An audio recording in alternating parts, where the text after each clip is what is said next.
The name of our presentation is Problem Solvers and Godsends. How many of you think of yourselves as problem solvers and Godsends?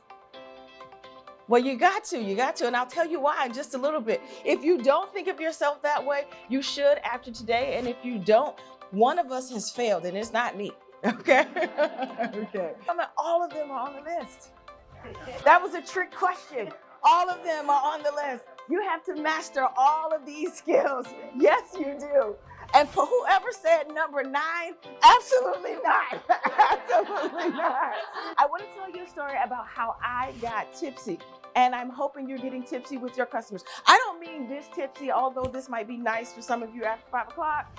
I'm going to tell you about how I got tipsy, believe it or not, with Liberty Mutual and the IRS. How many of you want to go out for drinks with Liberty Mutual or the IRS?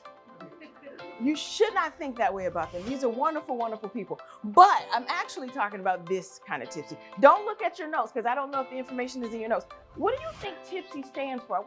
And you need all of those to have effective communication. You need a team that actually believes in teamwork. You need folks on your team who express and take initiative as often as possible.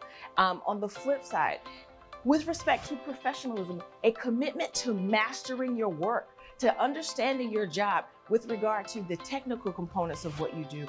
Communication is key. How do you communicate with the folks on your team so that you can not only deal with the folks on your team, but the customers you deal with in such a way that expresses empathy as well as respect for what their particular needs are? And last but not least, that final C, what is the culture of the department that you work with, and what do you add to that culture that actually impacts the day-to-day environment?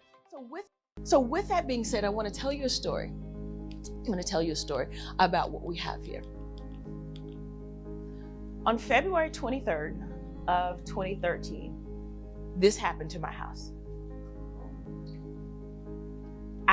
It was actually my birthday, believe it or not. And I was supposed to be at home.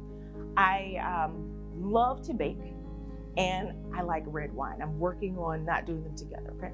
So I volunteer with the girls group over in the city.